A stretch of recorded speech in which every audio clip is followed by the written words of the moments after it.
Think about the people in your life, your coworkers, your neighbors, the men you call when something goes sideways, the ones who showed up at your last birthday or your last crisis or your last celebration.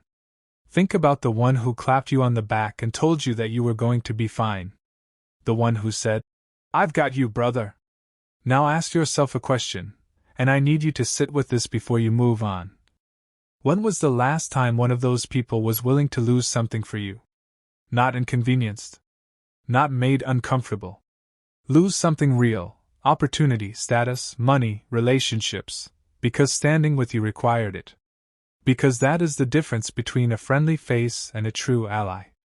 And most men who are in the second half of life, who have been through the real wars, who have buried fathers and buried marriages and watched careers collapse in a single season, most men will tell you the same quiet, unsettling truth when they are being honest with themselves. No one is your friend the way you once believed when you were young. That is not cynicism. That is clarity. And there is a massive difference between the two. Cynicism closes you. Clarity opens you to reality, to strategy, to the kind of self-reliance that cannot be taken from you when the room empties. This is inner steel. And today, this might be the most important thing you watch all year. Not because I'm going to make you bitter. Not because I'm going to tell you to cut everyone off and become a lone wolf in a cabin somewhere. But because I am going to strip away one of the most dangerous illusions a man can carry into the second half of his life, and replace it with something far more powerful. The truth. If you haven't already, subscribe to Inner Steel right now. Because what we are building here is not a fan base. It is a brotherhood of men who are done being naive, men who are choosing clarity over comfort, sovereignty over approval, and growth over the warm, suffocating blanket of false loyalty. Let's get into it. The illusion of loyalty. In 49 BC, Julius Caesar crossed the Rubicon River with his army. It was illegal. It was treasonous. And it was the beginning of the end of the Roman Republic, and ultimately of Caesar himself. What most people remember about Caesar is the boldness, the genius, the sheer audacity of a man who could cross a river and change the entire course of Western civilization. What fewer people think about is this: who was standing next to him in those final years, and who wasn't. Caesar had spent decades building relationships. He was legendary for his personal magnetism. He was generous to a fault, lending money he sometimes couldn't afford, extending political favors, forgiving enemies who had moved against him in the field. He had allies everywhere, senators who owed him debts, men he had financed, soldiers who worshipped him. He had eaten dinner with half of Rome. He had laughed with them. He had mourned with them. He had carried some of them through their darkest moments. And on the Ides of March, 44 BC, 23 of them drove knives into his body. 23. Among them, Marcus Junius Brutus, a man Caesar loved like a son. A man Caesar had personally protected, financially supported, and publicly elevated. A man Caesar had forgiven after Brutus sided against him in a prior civil war, something most commanders of that era would have punished with death. Caesar had chosen mercy. He had chosen relationship over principle. The historians record that when Caesar saw Brutus among the assassins, saw the knife in his hand, saw the expression on his face, Caesar stopped struggling. He pulled his toga over his head and fell. Not because the wounds were fatal in that moment. Because the betrayal was. Now here is what I want you to take from this, not a lesson about Roman politics, but a lesson about human nature that hasn't changed in 2,000 years. Loyalty is real. But it is conditional. Every man who calls you friend is also a man with his own survival instincts, his own ambitions, his own fears. Most of the time, those things align with yours. You help each other. The relationship works. It feels like loyalty. But there will come a moment, in business, in family, in friendship, in a moment of crisis where the cost of standing with you becomes real, when you will discover whether the loyalty was actual, or whether it was simply the absence of conflict. Caesar's tragedy was not that Brutus betrayed him. His tragedy was that he never built a worldview that accounted for the possibility. He believed so completely in the bonds he had formed that he refused multiple warnings about the plot. His friends told him. His wife begged him not to go to the Senate that day. He went anyway. He went because he could not make himself believe it. Do not make the same mistake. Not in your business. Not in your marriage. Not in your friendships. Not with your adult children who expect your resources without earning your respect. Not with the colleagues who smile in every meeting and position against you in every corridor. The illusion of loyalty is this: we confuse the warmth of another person's presence with a commitment to our well-being under pressure. The two things are not the same. And in the second half of life, a man who cannot tell them apart is a man perpetually vulnerable to an avoidable kind of devastation. Interest, not affection, is the real currency. Frederick the Great of Prussia was one of the sharpest political minds in European history. In the 18th century, he took a modest, landlocked German state and transformed it into one of the most powerful military and cultural forces on the continent, through intelligence, strategy, and an almost inhuman capacity for clear-eyed analysis. Frederick was also, privately, deeply unsentimental about human beings. He wrote music. He corresponded with the great philosophers of his age. Voltaire was a close acquaintance, and for a time a guest in his court. He was capable of genuine warmth, intellectual generosity, and personal loyalty. In private moments he was more complex, more feeling, than his public reputation suggested. But in his political correspondence, in the letters and documents that reveal how he actually thought about power, alliances, and relationships, Frederick was a surgeon. Cold, precise, unsentimental. He did not believe that nations, or people, formed alliances out of friendship. They formed them out of need. When the need disappeared, so did the alliance. This was not cynicism to Frederick. It was simply physics. It was how the world worked, and pretending otherwise was not noble. It was dangerous. His famous alliance with France lasted only as long as the shared threat from Austria. The moment that calculus shifted, the alliance shifted with it. Frederick never seemed surprised by this. He had planned for it. He had built his strategies around the understanding that even the warmest relationship has a load-bearing structure underneath it, and that structure is mutual benefit. Think about your own life. Think about the relationships around you and ask yourself, and be honest, how many of them exist, at their core, because you provide something to that person? This is not a dark question. It is a clarifying one. People need things from each other. That is the architecture of human community. We gather around shared interests, shared needs, shared utility. There is nothing wrong with that. But what happens when your utility changes? When a man retires from a position of organizational power, he discovers something uncomfortable very quickly. Many of the relationships that felt personal were actually positional. They were relationships with his role, not with him. Within 6 months of leaving, the phone goes quiet. The lunch invitations stop. The warmth doesn't disappear dramatically. It simply evaporates, slowly, like water from a dish left in the sun. When a man loses significant wealth, certain friendships dissolve at a pace that correlates almost exactly with the rate of financial decline. When a man becomes ill, and can no longer be the energetic, capable, reliable presence he once was, some people around him become visibly uncomfortable, not because they are heartless, but because the function he served in their emotional economy has been disrupted. Frederick the Great never let himself be surprised by this. He planned around it. He built institutions, systems, and personal disciplines that did not depend on the stability of anyone else's goodwill. You should do the same.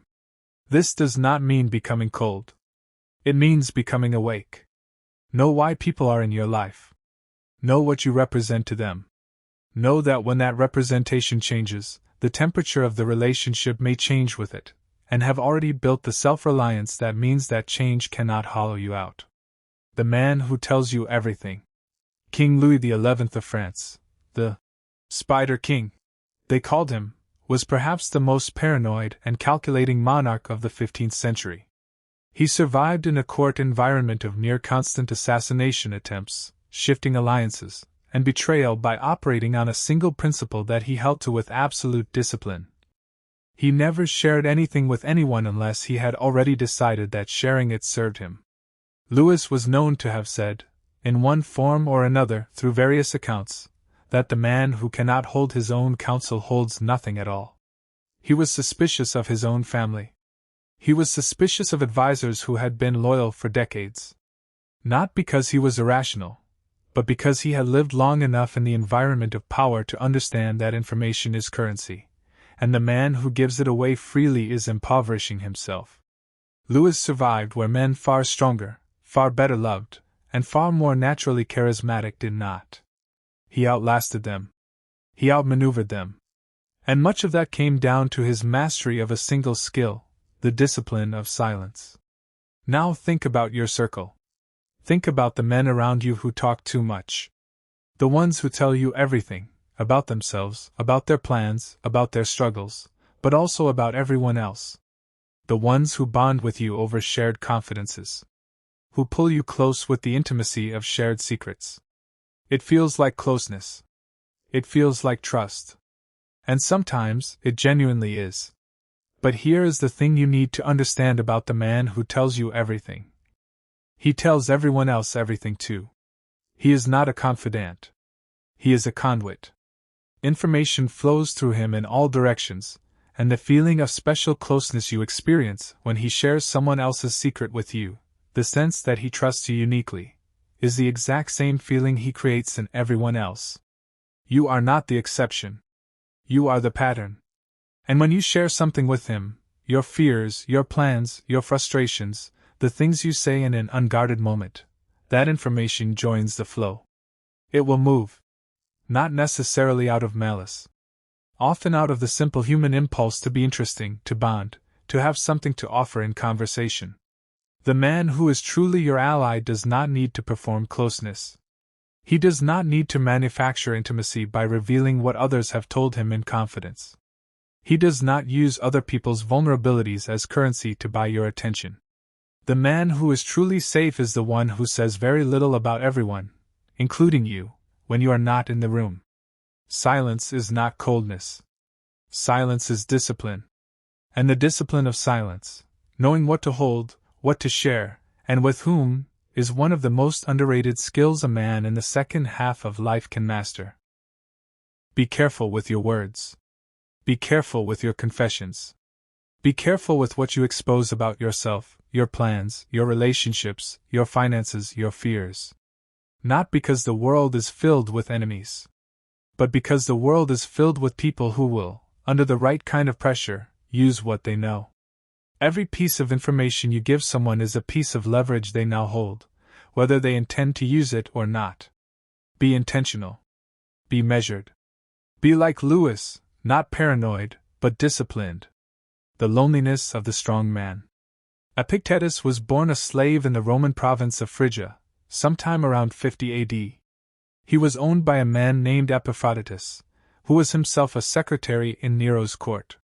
Epictetus had nothing, no citizenship, no property, no legal standing, and for a period of his life, a permanently damaged leg from an act of deliberate cruelty by his owner. And from that position, from absolute material powerlessness, Epictetus built one of the most influential philosophical schools in human history. He did not do it by acquiring things. He did it by understanding, with total clarity, the difference between what was within his control and what was not. And within that understanding, he found something that no one could take from him: sovereignty over his own response to whatever the world delivered. Epictetus used to tell his students a story about a man who is ill. He lies in bed and calls out, for his friend, for his brother, for someone who loves him. And Epictetus would ask his students, who does the sick man actually need? The person who will sit beside him and weep, who will mirror his suffering, confirm his fears, fill the room with a shared sense of helplessness? Or the person who will tell him the truth about his condition, who will help him understand what can be done, who will not flinch at the reality of what he is facing? Most men, Epictetus argued, want the weeper. They want to be surrounded by people who will validate their pain and confirm their narrative about their situation. It feels like love. It feels like being seen. But it is not love. It is comfort. And comfort, taken in excess, is a poison that tastes like medicine. Here is the truth that almost no one in the self-improvement space will say plainly. The stronger you become, the fewer people will be comfortable around you. Not because you have become arrogant. Not because you have become cold or difficult or demanding. But because your presence, the presence of a man who has done genuine work on himself, who has chosen discipline over comfort, who has found peace in his own company, forces a kind of confrontation with the people around you. A man who has stopped drinking makes his friends who still drink uncomfortable, not because he lectures them, but because his sobriety is a mirror. A man who has rebuilt himself after financial ruin makes men who surrendered to theirs uncomfortable, not because he judges them, but because his recovery removes the shared story that it cannot be done. A man who speaks less, moves with purpose, and no longer chases approval makes people who are still performing for the crowd deeply, irrationally uneasy. They will say you've changed. They will say you're different. They will wonder what happened to the old you, by which they mean the version of you that was small enough not to challenge them by simply existing. The loneliness of growth is not a sign that you are going in the wrong direction. It is almost always the clearest confirmation that you are going in the right one. The question is not whether you can bear the solitude. The question is whether you have decided that the version of yourself you are building is worth more than the approval of the people who preferred you smaller. Walk the path anyway. One step at a time. The right people will eventually find you, and they will recognize what you are because they are doing the same work. Betrayal is not exceptional, it is statistical. In the months before Operation Barbarossa, the German invasion of the Soviet Union in June 1941, Joseph Stalin received over 80 separate intelligence warnings that the invasion was coming. His own intelligence services, British intelligence, American diplomatic cables, even sources inside Germany itself, all pointed to the same conclusion: Germany was going to invade, and it was going to happen soon. Stalin dismissed every single warning. Some he dismissed as British disinformation designed to drag the Soviet Union into a war. Others he dismissed as the anxious misreadings of inexperienced intelligence officers. Several of the men who brought him the warnings were imprisoned or executed for the perceived offense of alarming the leadership with false information. When the invasion came, across a front of nearly 2,000 miles, 3 million soldiers, the largest military operation in human history, the Soviet military was catastrophically unprepared. In the first weeks, hundreds of thousands of soldiers were killed or captured. Entire armies were encircled and destroyed. Stalin, by multiple historical accounts, went into a period of near paralysis at his dacha outside Moscow. The information had been there. The warnings had been there. The pattern had been there. He simply could not make himself believe it. I am not here to make a political argument about Stalin.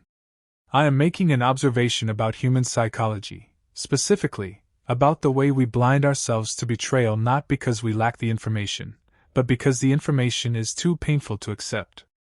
Think about the betrayals in your own life. The business partner who slowly moved assets before he walked away. The friend who quietly chose sides in your divorce, long before either of you said it out loud. The colleague who smiled at you in meetings while positioning against you everywhere else. The family member who borrowed your trust and never returned it. Looking back, and be honest, were the signs there? For most men, in most situations, the answer is yes. The signs were there. They were visible. In some cases, they were pointed out by others who could see clearly from the outside. And the man who was betrayed often knew, at some level, and chose not to know, chose comfort over clarity, chose the warmth of maintained illusion over the cold, clarifying work of seeing the situation as it actually was. The Stoics had a practice for this. They called it premeditatio malorum, the premeditation of adversity. The deliberate mental exercise of imagining, in advance, what could go wrong. Not to become paralyzed by fear, not to live in anxious anticipation of disaster, but to remove the shock of it. To not be ambushed by the thing that was always possible. Marcus Aurelius did this every morning. He would sit with his journal and work through what the day might bring, the difficult people, the reverse decisions, the moments of disappointment, so that when those things arrived, he met them not with the destabilizing shock of surprise but with the steady ground of preparation. A man who has already considered the possibility of betrayal does not collapse when it arrives. He does not lose months or years to the disorientation of a shattered worldview. He adapts. He continues. He was never resting the whole weight of his life on the assumed goodness of people whose goodness was never guaranteed. Protect yourself. Not with walls that keep people out. With the wisdom to see clearly and the psychological preparation to respond rather than react when people reveal who they really are. The silence of the people in the room. On December 1, 1955, Rosa Parks refused to give up her seat on a Montgomery City bus. She was arrested. That arrest became the spark that ignited the Montgomery bus boycott, one of the defining moments of the American civil rights movement. History remembers Rosa Parks. History remembers the organizers, the boycotters, the men and women who walked miles in December cold rather than ride a segregated bus. History records the courage. What history records less carefully is the silence. The silence of the people on that bus who watched what happened and said nothing. The silence of the business owners who privately agreed that the segregation was wrong but publicly said nothing. The silence of the civic leaders, the church members, the neighbors who had a view and kept it to themselves, because speaking it had a cost, and they were not willing to pay it. This is not a political commentary. It is an observation about human behavior under the specific pressure of social consequence, a pattern so consistent across time, across culture, across individual circumstances, that it might as well be a law of nature. Most people will not stand with you when standing costs something. Not because they are villains. Not because they secretly wish you harm. But because between believing something and acting on that belief, there is a gap, and in that gap lives the calculation, what does this cost me? Think about your own life. Think about the last time something wrong was happening, in a workplace, in a family gathering, in a circle of friends, and you looked around for someone to stand with you. And found no one. The ones who stayed silent were not your enemies. They probably agreed with you privately. They may have told you so afterward, when the moment had passed and the cost had disappeared. You were right, they said. I should have spoken up. But they didn't. And in the moment, the only moment that actually mattered, they chose their own comfort over your cause. This is the nature of the neutral man. He is not dangerous.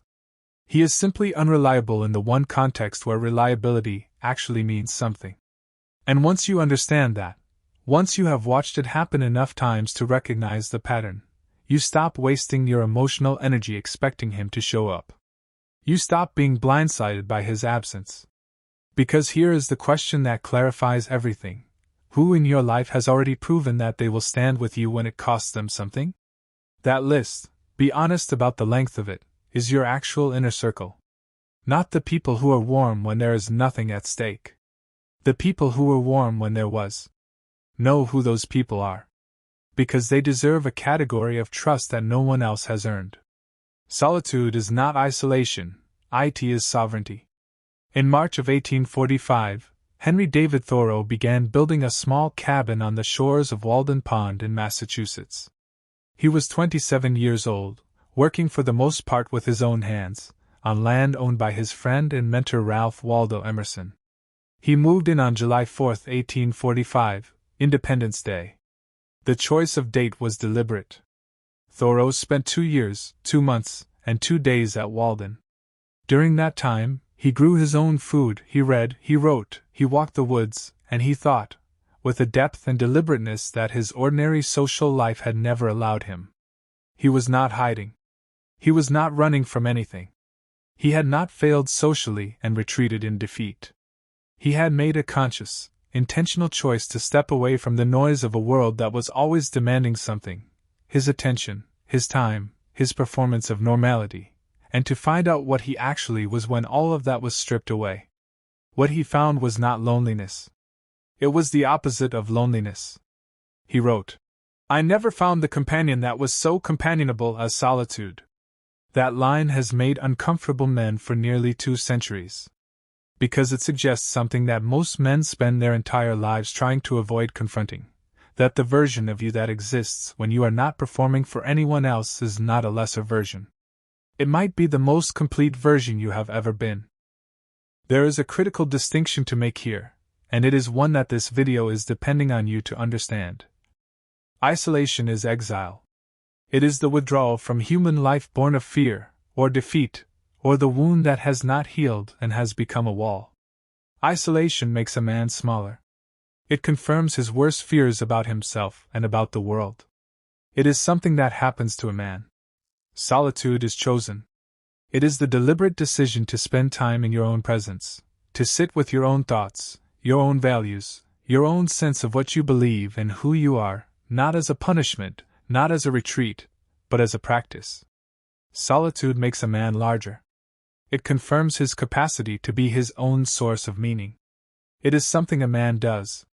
The man who has mastered solitude is never truly desperate for connection, because he is not empty when connection is absent. He is not haunted by the silence.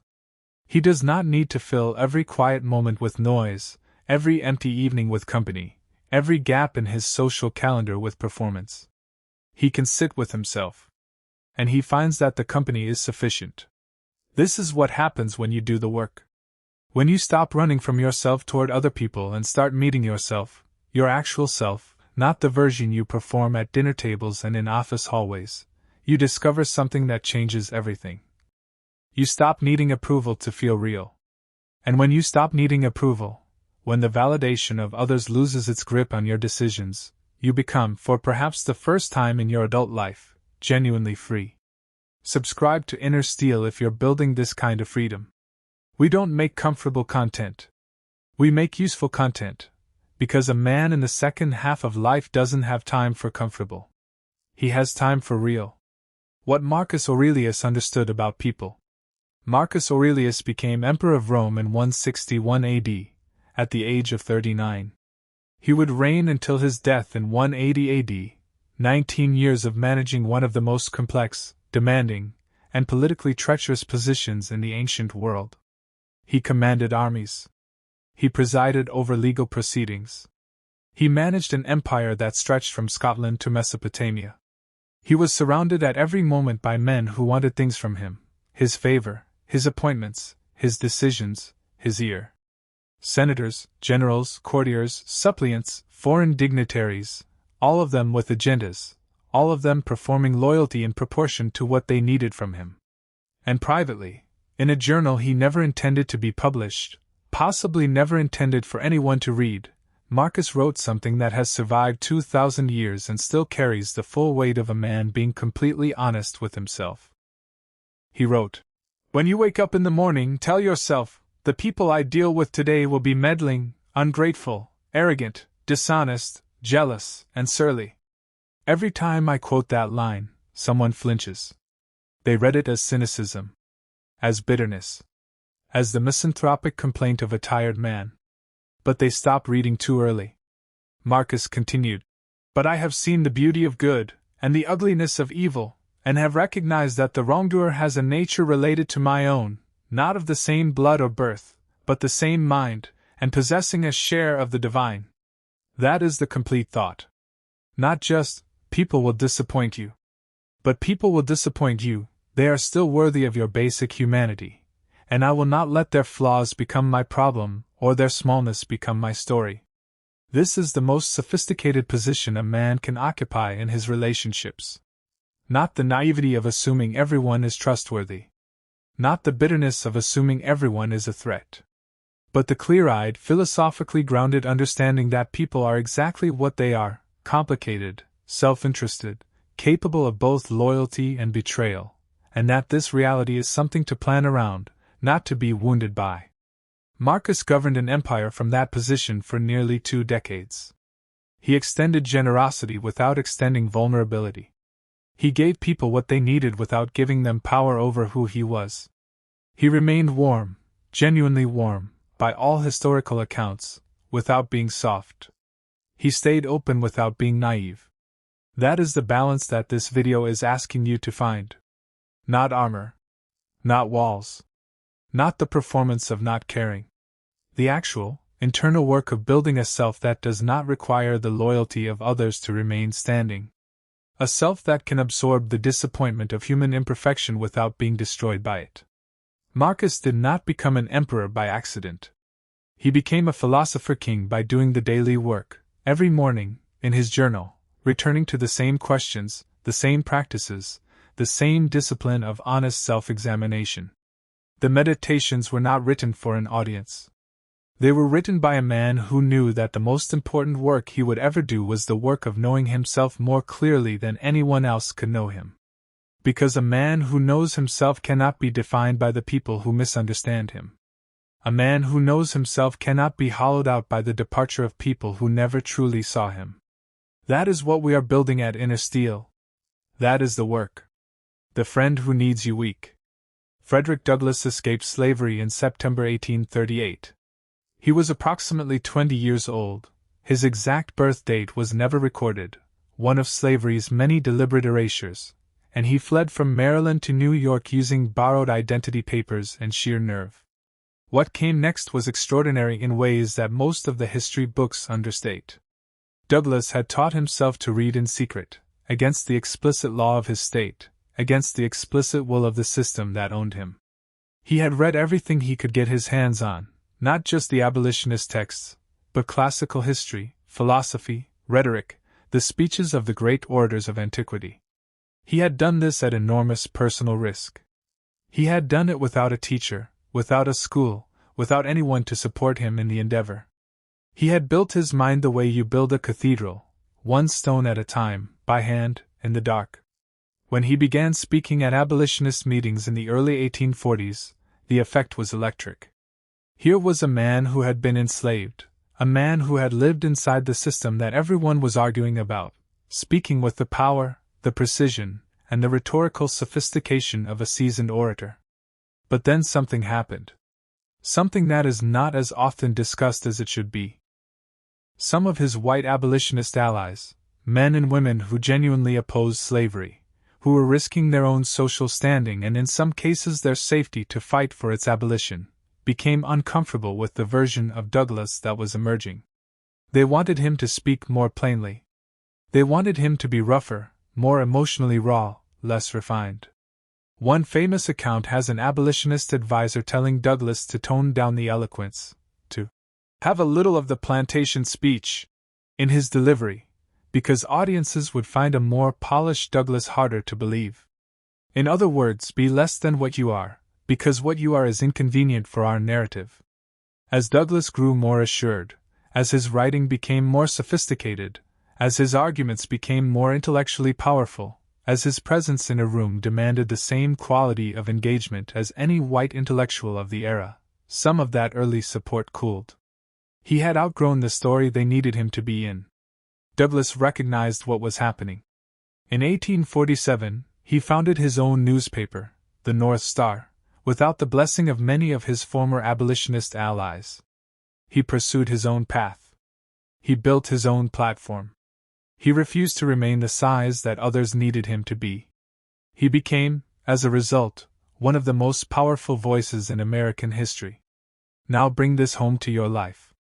Think about the people around you who seem most invested in maintaining a particular version of you. The ones whose support is warmest when you are struggling. The ones who are most concerned when you seem to be finding your footing. The ones who phrase their worry in the language of care but whose effect on you is consistently deflating. Are you sure about that decision?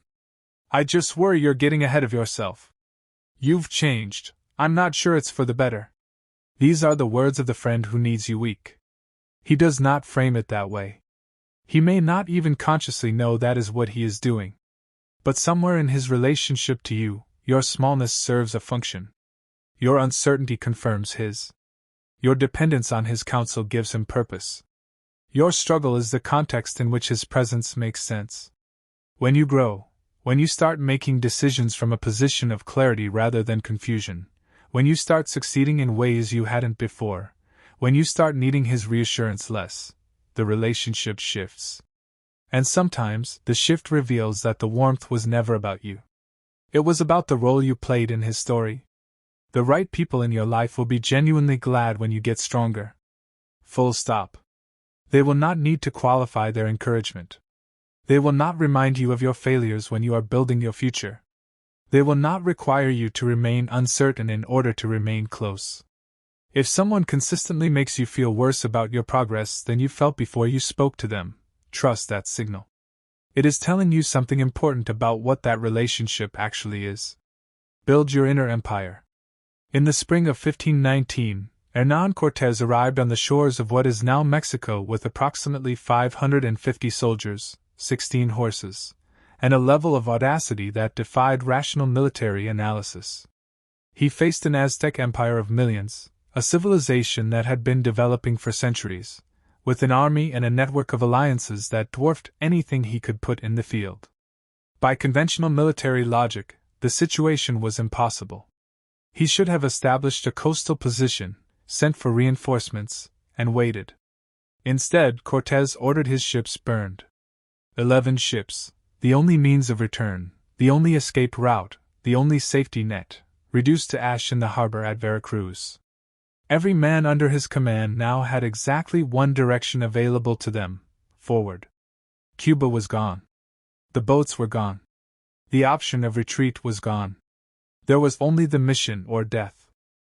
I am not here to celebrate the conquest that followed or its devastating consequences for the people of Mexico. That history is complicated, brutal, and deserves a fuller reckoning than this video can provide. But the psychological principle at the center of what Cortés did has been studied by military strategists, behavioral economists, and psychologists for 500 years, because it touches something deep and universal about human commitment. When you eliminate the option to retreat, something fundamental changes inside you. The possibility of retreat, the maintenance of the exit, the kept option, the foot half in and half out, consumes an enormous amount of your psychological energy. It splits your commitment. It creates an internal hedge that weakens every action you take, because some part of your mind is always calculating the retreat instead of fully investing in the advance. Most men in the second half of life are burning enormous amounts of energy maintaining retreats they will never actually take. Relationships they know are finished but cannot end, because the loss feels like admitting the years were wasted. Careers they have outgrown but cannot leave, because the identity is too entangled with the title. Beliefs about who they are that no longer fit the man they have become but are too familiar to release. Old narratives of victimhood, by parents, by ex-partners, by systems, by bad luck, that provide a comfortable explanation for why the life is what it is but prevent the life from becoming what it could still be. Burn the ships. Not as a dramatic gesture. Not all at once. But begin the process of eliminating the retreats you know you will never take, and freeing the energy that has been tied up in maintaining them. Because the inner empire, the thing this entire video has been building toward, requires that energy. All of it. The inner empire is built on 4 pillars, and I want to be specific about each one. The first pillar is radical honesty with yourself. Not the performance of self-awareness, not the curated version of introspection that sounds good in conversation, but the actual, uncomfortable work of sitting in silence and asking yourself the questions you have been avoiding. What am I afraid of? What am I holding on to that I should release? Where am I still seeking approval that I am not willing to admit? Where have I blamed others for outcomes that I had more control over than I admitted? Marcus Aurelius returned to these questions every single morning, in his private journal, for decades. Not because he had poor self-knowledge, but because self-knowledge is not a destination. It is a practice. The man who stops doing the work stops knowing himself. And the man who stops knowing himself is easy to manipulate, easy to deceive, easy to fill with other people's definitions of who he is and what he is worth. The second pillar is a personal code, a set of values that you hold to regardless of who is watching, regardless of social pressure, regardless of what it costs you in the short term. Not rules imposed from outside. A code you have chosen because it reflects your deepest understanding of what it means to live with integrity. This is the armor that makes betrayal survivable. Because when your actions are determined by your own values rather than by other people's behavior, you cannot be provoked into abandoning yourself. You are not reacting to the world. You are living from a center. The third pillar is the mastery of solitude. The ability to be present in your own life, to find meaning in work, in thought, in the physical world, in the quiet of early morning, without needing to fill that space with noise, with performance, with the constant company of others to confirm that you exist. The man who masters solitude is never truly desperate. He is never making decisions from the fear of being alone, which means he is free to make decisions from a place of actual choice. He chooses his company not because he needs it, but because it genuinely adds to a life that is already full. The fourth pillar is selective, intentional connection. Not the abandonment of relationship, the refinement of it. A small circle of people who have proven, through action rather than words, that they can be trusted. People who have been present when presence costs something. People who speak truth to you even when the truth is uncomfortable. People who are genuinely glad when you get stronger, who do not need your struggle to feel important, who do not flinch when you exceed what you once were. These people exist. They are not mythological. But they are rare. And you will only find them, and more importantly, you will only be able to recognize them, after you have done the internal work of becoming the kind of man who can see clearly. Because here is the final truth of this video. The reason most men cannot identify who is truly with them is that they are too busy managing their own fear of being alone to see clearly. They fill every relationship with hope because the alternative, the honest assessment of what is actually there, feels like loss. But the man who has built his inner empire, the man who is no longer desperate for connection because he is not empty without it, that man can afford to see clearly. He can afford to let the relationships that are not what he thought they would dissolve, because his foundation is not built on them. And from that position, from the solid ground of self-knowledge, personal code, mastered solitude, and chosen connection, he can build relationships that are genuinely worth having. Not because he needs them. Because he wants them. And there is all the difference in the world between the two. What you do with this. I want to be clear with you about what this video is not asking of you. It is not asking you to become suspicious of everyone around you. It is not asking you to become the man who flinches at warmth, who can't accept kindness, who meets every offer of connection with calculation. It is not asking you to shut down, to isolate, to retreat from the full experience of human life. It is asking you to grow up, in the way that the greatest philosophers, warriors, writers, and thinkers of human history had to grow up. Julius Caesar, brilliant as he was, could not bring himself to believe that the men who loved him could destroy him. He paid for that belief with his life. Marcus Aurelius understood the flaws of the men around him and governed with clear eyes, and built the most internally coherent, philosophically disciplined reign in Roman history.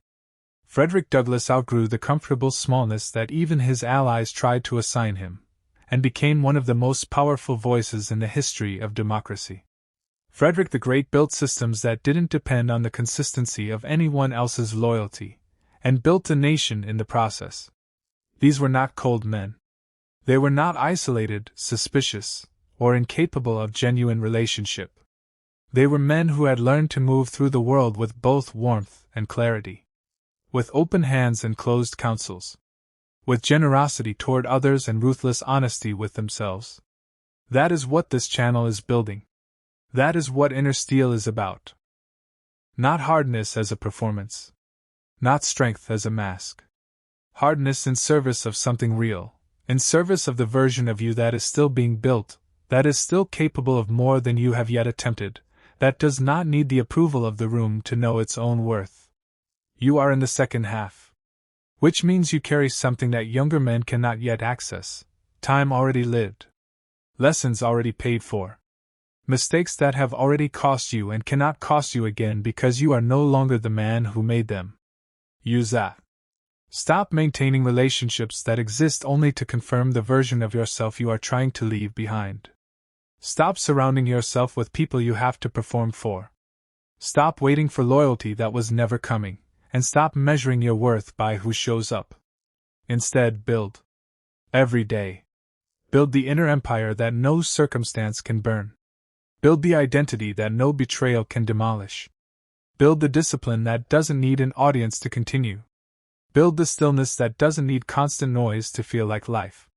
Because at the end of all of this, not in the abstract, but in the actual end, when the noise stops and the room is quiet and there is only one voice left, that voice will be yours. Make sure it is a voice you can live with. Make sure it belongs to a man you respect. This is Inner Steel. If this video reached you, if something in these words landed where it needed to land, subscribe to Inner Steel and share this with one man in your life who needs to hear it. Not because we are building a channel. Because we are building a standard.